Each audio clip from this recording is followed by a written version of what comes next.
isu krusial berikutnya adalah penanganan pelanggaran, ya, soal desain sistem penegakan hukum pemilu dan pemilihan. Ya. Kalau kita melihat pada undang-undang yang ada, baik undang-undang pemilihan maupun undang-undang pemilu, saya kira beberapa kali pemilu kita pengalaman di undang-undang ini lebih banyak mengatur soal sanksi pidana. Saya kira perlu ada pendekatan pengurangan sistem sanksi pidana. Jadi jangan kriminalisasi tapi dekriminalisasi. Jadi kurangi sanksi pidana. Hal yang cukup dengan sanksi administratif saya kira itu lebih efektif. Karena apa? Bahwa ternyata sanksi pidana ini tidak cukup efektif, ya, dan bahkan perlu butuh waktu dan sebagainya. Tetapi sanksi administratif malah lebih efektif. Sanksi administratif ini sanksi yang paling ditakuti oleh peserta adalah manakala sanksi administratif dengan sanksi yang paling tegas, misalnya diskualifikasi, itu lebih ditakuti, lebih oleh peserta. Nah, saya kira di undang-undang ini memang kalau kita melihat Undang-Undang 7 dan Undang-Undang 10 2016 memang lebih banyak sanksi-sanksi pidana dibanding sanksi-sanksi administratif. Jadi pendekatan saya kira lebih pendekatan diarahkan ke pendekatan sanksi administratif daripada pidana. Lanjut.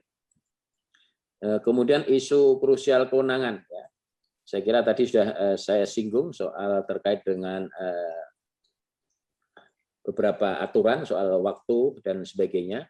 Jadi waktu di Undang-Undang Pemilu kita masih lebih banyak, 14 hari, di Undang-Undang Pemilihan cuma 5 hari, ya. Kemudian soal hukum acara pelanggaran administratif dengan mekanisme persidangan dan produk hukum berupa putusan. Di Undang-Undang Pemilihan adalah klarifikasi, produknya adalah rekomendasi. Jadi ada perbedaan kalau di pemilu semua produk pelanggaran administrasi itu adalah putusan, tetapi di pemilihan adalah rekomendasi.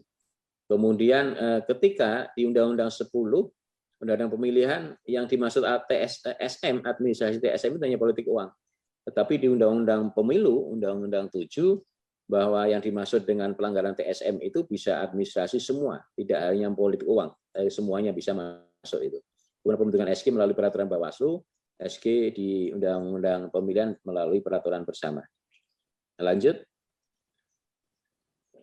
Kemudian di Undang-Undang Pemilu mengenal sistem in absentia, di Undang-Undang Pemilihan tidak. Itu salah satu beberapa isu-isu krusial di regulasi. Lanjut. Next. Ya. Lanjut. Yang isu krusial berikutnya adalah saya kira di peniadaan Pilkada 2022-2023 sehingga menyebabkan 271 itu dijabat oleh pejabat, maka potensi isu krusial adalah soal abuse of power, ya. PLT yang dijabat oleh ASN. Jadi netralitas ASN menjadi tantangan. Ya, ketika 207 daerah dijabat oleh pelaksana tugas. Jadi potensi abuse of power dan netralitas ASN saya kira menjadi catatan. Lanjut. Lanjut berikutnya adalah tahapan krusial pengawasan penyelenggaraan pemilu dan pemilihan. Ini adalah tahapan-tahapan yang beririsan. Ya. Lanjut. Next, sepanjang bulan November 2023 sampai Januari 2024 terdapat beberapa tahapan yang beririsan antara tahapan pemilu dan tahapan pemilihan. Ya, ini irisannya. Kemudian tahapan yang panjang, total bulan yang menjadi rentang pelaksanaan pemilu, pilkada menuju 2024 awal sampai itu bisa sampai 35 bulan, bisa sampai 40 ya kalau dihitung semuanya kira-kira itu. Ya memang kemarin KPU mengajukan 30 bulan. Kemudian sementara disepakati 25 bulan. Ya. Tetapi sebetulnya realnya kalau persiapan sampai nanti bisa sampai 35 sampai 40 bulan kira-kira. Kemudian tahapan yang padat, bulan yang paling banyak terjadi tahapan pemilu yang bersamaan dengan bulan Oktober 2002 hingga Juli 2023 10 bulan, di mana dalam bulan-bulan tersebut dilaksanakan tahapan verifikasi partai politik, penyelesaian sengketa partai politik, pembentukan badan penyelenggara, pemutaran daftar pemilih, kemudian penetapan daerah pemilihan, pencalonan dan penyelesaian sengketa pencalonan. Lanjut. Yang berikutnya adalah saya kira soal terkait dengan masa kampanye. Masa kampanye kalau kita mengacu pada pelaksanaan pemilu 2019 memang cukup panjang. Waktu itu kalau tidak salah sekitar 202 hari. Kemudian apakah kita nanti masa kampanye ini juga akan dikurangi atau tetap sama seperti 2019?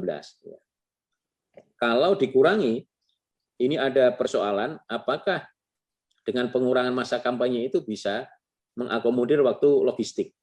Karena apa? Undang-undang hanya menyebut masa kampanye itu dimulai 3 hari setelah penetapan peserta pemilu. Jadi 3 hari setelah ditetapkan sebagai peserta pemilu, itulah dimulai masa kampanye sampai berakhir 3 hari sebelum pemungutan atau masa tenang. Aturannya di itu, jadi mau dibuat 3 bulan atau 2 bulan atau 7 bulan, semacam itu. Tetapi di dalamnya bahwa di masa-masa kampanye ini KPU harus mengerjakan soal logistik dan sebagainya. Kalau diperpendek, tentu konsekuensinya pada persoalan waktu logistik cukup atau tidak. Memang sementara ada yang mengusulkan kampanye lebih diperpendek waktunya, apalagi di masa pandemi COVID ini. Lanjut. Berikutnya ada soal kelembagaan, saya kira sama dengan tadi KPU sampaikan, tapi memang di Bawaslu sedikit agak tidak banyak persoalan mengenai rekrutmen Bawaslu Provinsi maupun Kota, karena hampir bersamaan. Jadi untuk Bawaslu Kabupaten Kota berakhir serentak pada Agustus 2023 untuk 514 kabupaten kota, 1.914. Jadi serentak. Kabupaten kota, Bawaslu semua serentak, jadi bisa seragam. Yang tidak seragam hanya di Bawaslu provinsi, tetapi ini bisa di klaster, ada 3 klaster. Klaster pertama, klaster yang di tahun 2022 bulan September, kemudian yang klaster kedua di sekitar Maret ya 2023, dan klaster ketiga di bulan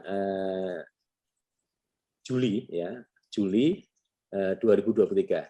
Jadi lebih bisa seragam ya, terkait dengan proses rekrutmen jajaran Bawaslu provinsi maupun kabupaten kota. Yang terakhir berikutnya saya kira adalah soal badan penyelenggara di Aceh. Ya, karena di Aceh ini punya undang-undang UPA, pemerintah Aceh, dan yang mana ini berbeda dengan apa yang ada di Undang-Undang 7 soal badan kelembagaan di sana. Jadi contohnya Panwaslih di sana untuk pemilu itu adalah hasil seleksi dari Bawaslu RI. Tetapi untuk kepentingan pemilihan, maka di UPA menyebut DPRA bisa melakukan rekrutmen, kemudian Bawaslu yang melantik atau menetapkan. Itu ada persoalan di soal kelembagaan penyelenggara di Aceh. Ya, saya kira ini yang menjadi PR kita ke depan, dan saya kira sama juga dengan KIP Aceh itu juga sama.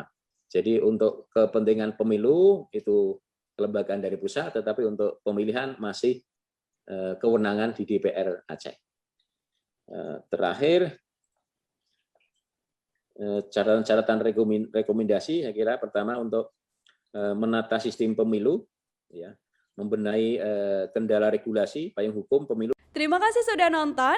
Jangan lupa like, subscribe, dan share ya.